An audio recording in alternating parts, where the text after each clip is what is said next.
Y la otra parte dentro de governance que creo que nunca se toca hasta que hay un problema es cómo cuido esa data. No solamente cómo la uso, para qué la puedo usar y cómo la cuido. En esta última etapa, o sea, en 7 años hemos hecho un montón de cosas creciendo, pero en esta última etapa de inteligencia artificial, ya usando los nuevos modelos, aceleramos la velocidad de detección de fraude en un 300% y mejoramos los falsos positivos en un 200%. Y me tocó vivir hablamos de cómo Mastercard está invirtiendo en muchas soluciones para poder brindarle todas estas oportunidades de crecimiento a las fintechs y a las no fintechs, a todos nuestros aliados comerciales. Hablo mucho de la data y creo que la data es lo que más me desvela en las noches. Y lo hablamos al principio. ¿Cómo vamos a usar la data? ¿Quién nos va a decir que sí se puede hacer, que no se puede hacer? ¿Dónde la vamos a guardar? No voy a dar muchos nombres para no balconear, Sí, pero el tema de cloud, por tuve ejemplo. un proceso la semana pasada donde me tomaron mis huellas digitales y mi iris, y mi pregunta fue ¿dónde guardan eso? ¿No? Y me dijeron en nuestro servidor y casi me da un ataque al corazón.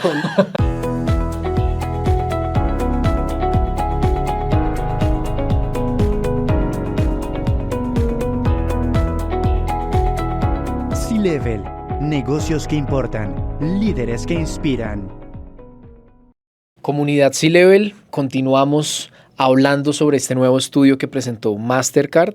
Y bueno, a mi lado se encuentra Diego. Diego es SVP FinTech y Enables en LATAM para Mastercard. Diego, perdóneme no pronunciar su apellido, pero es muy difícil. Bienvenido a Revista C-Level. Muchas gracias, no te preocupes. Steinhendler, casi como se lee, pero sí tiene muchas letras. Bueno, Diego, usted comentó el día de hoy la importancia del ecosistema fintech en Colombia. Y yo quiero empezar hablando sobre el final de su charla, sobre un concepto que usted prometió más, digamos, más perrenque, más profundidad, y es governance. En los temas digitales muchas veces no se habla del gobierno de datos, tal vez es un tema que hasta ahora se está hablando en la parte pública. Cuéntenos por qué empezar por governance para hablar sobre la estructura que están teniendo las startups en Colombia y por supuesto en México, que es su país de origen. Sí, mira, cuando yo hablo de governance, no hablo de regulación del país, lo miro como dos cosas distintas. Y nosotros como empresa, si tú piensas en Mastercard, en nuestros procesos, en cómo un consumidor usa uno de nuestros productos, va a un comercio y hay un intercambio de datos, y qué pasa después cuando las cosas salen bien y cuando las cosas salen mal, todo eso está estructurado en cómo nosotros vemos governance. Y si tú piensas en otros procesos de pagos, aquí o en otros países, en nuevos flujos de pagos, ya sea de cuenta a cuenta, de cripto, etcétera, no necesariamente todas esas reglas existen o son interoperables o se manejan de la misma manera en todos los tipos de empresa de ese mismo industria, por decir, si fuera un exchange de cripto, no todos tienen las mismas reglas, ¿no? En nuestro caso, tú puedes ir y comprar en Sudáfrica o en Alaska o en Colombia y siempre vas a tener las mismas reglas de operación que te permiten sentirte seguro como consumidor de usar un producto. Y creo que eso va a empezar a ser un factor importante en todos estos, ya sea distintos flujos de pago o manejo de datos. Un poco se tocó hoy de las reglas de Open Banking y de Open Data. A mí me gusta más hablar de Open Data, no solamente de Open Banking en el país, y hay distintas reglas en otros países, y eventualmente tendremos que pensar en cómo esas reglas funcionan entre países, cuál va a ser la manera en la que va a haber governance en la data que se usa para modelos de inteligencia artificial, a lo que está muy de moda, que Los también modelos a veces... predictivos, por ejemplo. Correcto, ¿no? Hoy en día, y creo que es un poco parte de la disrupción, se habla mucho de qué se puede hacer y empieza a haber discusiones de qué sí usamos, qué no usamos y cuál es el impacto de tenerlo así. Y la otra parte dentro de governance que creo que nunca se toca hasta que hay un problema es cómo cuido esa data. No solamente cómo la uso, para qué la puedo usar y cómo la cuido. Y la cantidad de data que dejamos nosotros como consumidores. Si tú piensas... La huella digital, ¿no? Claro, ¿qué haces en un minuto en tu teléfono?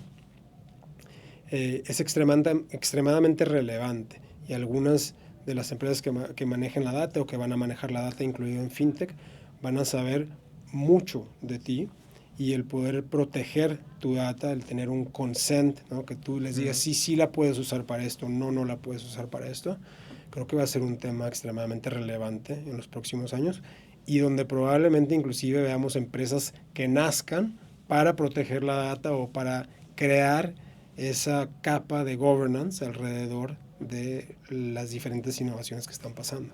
Y más cuando vemos una realidad muy diferente en Europa, ¿no? Que ya hay una reglamentación mucho más estructurada que en América Latina, pero que justamente ahorita muchas empresas están diciendo, bueno, si no hay mucha reglamentación, también podemos invertir pues mucha plata en países que tienen otro tipo de funcionamiento tecnológico y que están empezando a crecer. Interesante este debate. Pero bueno, Diego, antes de comenzar a hablar un poco sobre lo que usted comentó el día de hoy, tras bambalinas hablábamos que usted, bueno, nació en México, terminó estudiando en Argentina, usted es más como un ciudadano de mundo. Al revés. Fue al revés. Sí. Nació en Argentina, se mudó a México, ahorita volvió a México, pero estuvo un tiempo en Latinoamérica, y eso le ha hecho a usted como una suerte de cosmopolita, también como tal vez un atributo que también tiene Mastercard, ¿no? Y es que, como tú lo comentaste, tú puedes pagar aquí en Colombia, como en México, como en Europa. ¿En qué momento decidió usted ingresar a este sector bancario que ha cambiado tanto y que justamente ahorita está dando como una nueva ola en América Latina? Sí. Mira, tuve un poco de suerte, para serte honesto. Yo me fui a estudiar una maestría a Estados Unidos y mi primer trabajo fue con Discover Card, en la parte operacional. En esa época nadie se emocionaba tanto de pagos como se emocionan hoy en día. Sí. De hecho, me hacían broma que si yo hablaba a cobrar las delincuencias de las tarjetas. Esa era la broma. Y hoy en día ha cambiado tanto que los hijos de todo el mundo me hablan porque quieren trabajar en Mastercard, ¿no? Quieren trabajar en pagos, quieren estar en el centro de innovación. Entonces fue un poco de suerte, pero después sí me estuve moviendo siempre en el área de pagos a raíz de esa oportunidad. De Discover fui a Mastercard, trabajé en productos de débito para la región, venía mucho a Colombia cuando lanzamos el primer débito platino, que era la primera vez que se segmentaba el mercado en Colombia. Trabajé con distintas empresas como clientes. Después me fui a trabajar en PayPal en Estados Unidos. Hice mis propias cosas de emprendedor. Me fui a trabajar en una empresa de remittances, de remesas, que había una API hacia payouts. Y volví a Mastercard. Y después Mastercard compró la empresa de remittances en la que yo estaba. Así que tenemos un lazo fuerte. Y volví los últimos años, antes de tomar este puesto, estaba enfocado en las áreas de cybersecurity, de fraude, identidad, artificial intelligence, en el mercado norteamericano. Y me tocó vivir hablamos de cómo Mastercard está invirtiendo en muchas soluciones para poder brindarle todas estas oportunidades de crecimiento a las fintechs y a las no fintechs, a todos nuestros aliados comerciales. Y me tocó, estando en ese puesto, recibir la gran mayoría de las adquisiciones que hizo Mastercard en ese ámbito de lo que llamamos Cyber Intelligence, y jugar un poco con la tecnología y brindársela a nuestros aliados en Estados Unidos. Y de ahí brinqué de nuevo a Latinoamérica, porque me parece que lo que está pasando aquí es muy divertido, muy innovador, muy distinto. Y me preguntaba alguien antes del evento que qué veía de diferencia con Estados Unidos, con las fintechs. Y gran diferencia de lo que veo es el potencial de inclusión financiera y las barreras de entrada que existían en nuestros países, donde ya sea por una cuestión de costo de productos financieros o de papeleo o de acceso, porque vivías lejos de las ciudades, no tenías acceso. Eso no pasaba en Estados Unidos. Existe, pero no era la mayoría de la gente. Y creo que ahí es donde la innovación en Latinoamérica y donde ha habido un gran avance y todavía hay una gran oportunidad para las fintechs y para nosotros de aliarnos con las fintechs para seguir creciendo la inclusión financiera y ese avance tecnológico. Interesante, Diego, lo que usted me comenta, porque justamente el avance que ha hecho Colombia ha sido positivo en ese sentido. Y los productos financieros son de los productos tal vez más demandados por los ciudadanos en el momento. Ahorita vemos incluso soluciones que están apalancadas del celular, de las tablets, de los relojes y de todo el ecosistema de productos tecnológicos que hace mucho más fácil la interoperabilidad y por supuesto el trámite de los datos en tiempo real. Yo quisiera preguntarle sobre el uso de inteligencia artificial generativa, porque ahorita tal vez es una suerte de mito en medios de comunicación que se habla, pero sin duda es una realidad que tal vez países más avanzados o industrializados pues tienen mayor conocimiento sobre lo generativo. ¿Cómo se podría aplicar ese conocimiento y ese procesamiento de datos tan rápido que hace esa herramienta a un tema bancario en Colombia? Sí. ¿Qué podría mejorar? Mira, yo creo que hay 3 o 4 áreas donde la inteligencia artificial va a tener un impacto en el corto plazo, sobre todo, y en todas ellas hemos invertido y hemos estado trabajando para traerlas al mercado, porque claramente nuestra escalabilidad lo hace más fácil para nosotros entregarle a nuestros aliados comerciales. Uno es el área de fraude, y te hablé un poco de las adquisiciones que hemos hecho. Nosotros hace alrededor de 7 años adquirimos una empresa de inteligencia artificial, que es la que genera nuestros modelos de fraude. Y la semana pasada anunciamos que hemos metido un poco de Gen AI y cruzado la data de los números de tarjetas de crédito con todas las transacciones que vemos, más de 125 billones de transacciones a las cuales damos un score de fraude. Y hemos ahora incrementado la velocidad en la cual detectamos fraude en un 300%. Y mejorado... ¿En 7 años? Bueno, no. En esta última etapa. O sea, en 7 años hemos hecho un montón de cosas creciendo, pero en esta última etapa de inteligencia artificial, ya usando los nuevos modelos, aceleramos la velocidad de detección de fraude en un 300%. Y mejoramos los falsos positivos en un 200%. Y creo que esa va a ser una de las medidas más importantes, el uso de detección de fraude, de identidad, donde tienes un montón, hablábamos un poco de la data, tienes que agruparla y hacer sentido de la data de alguna manera, y esa va a ser una muy importante. 2, va a ser todo lo que sea personalización.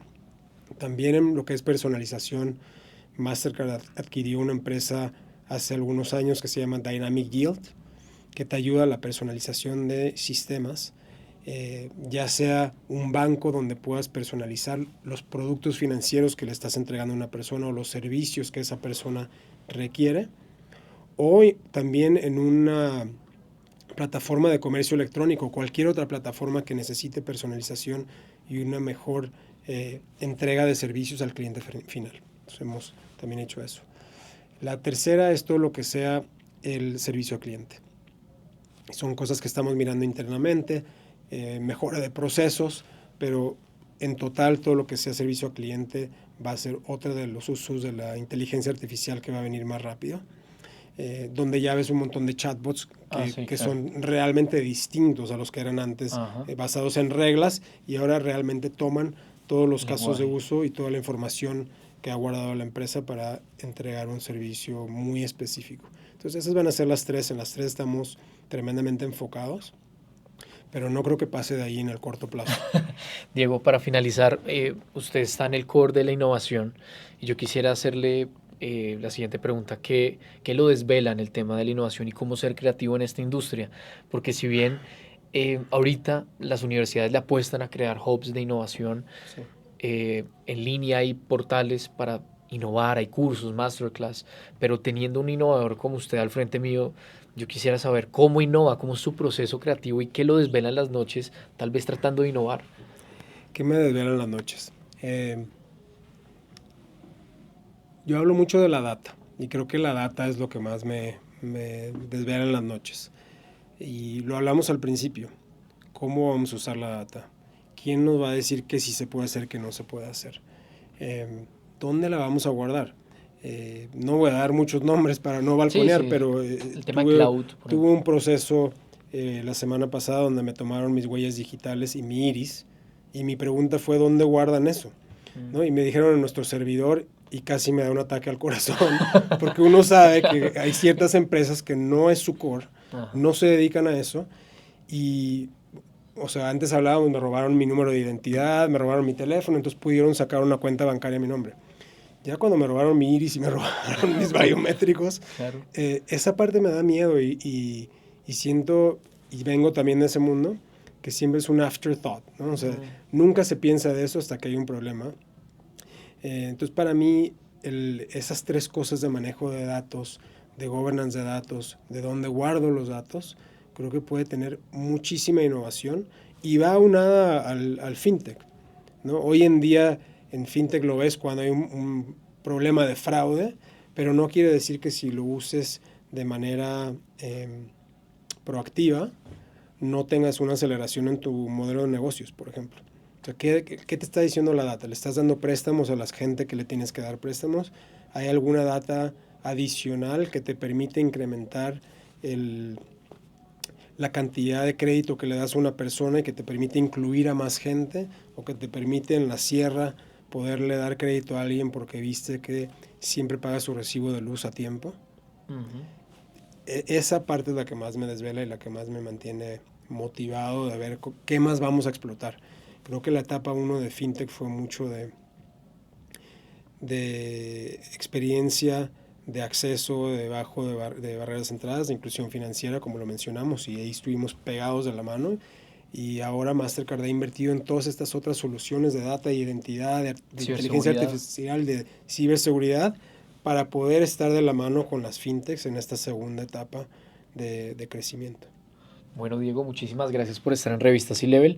Me parece muy interesante lo que nos dice, incluso a mí se me ocurre también, me desvela el hecho de la ciberseguridad, pensar que hace mucho tiempo la ciberseguridad era un tema que estaba casi que en la nube, era casi que un ideal hablar de ese tema. Hoy hay ataques de denegación de servicios, ataques de denegación de servicio distribuida, mejor dicho, suplantación de identidad. Hay casi que 10 tipos de ciberataques, los más comunes. Entonces creo que Mastercard está haciendo una base muy importante y por supuesto la parte de creatividad que también está detrás de eso para combinar datos y por supuesto facilidad para los usuarios. Entonces Diego, muchísimas gracias por estar en Revista C-Level y bueno, espero que se quede más tiempo en Colombia. Muchas gracias a ti.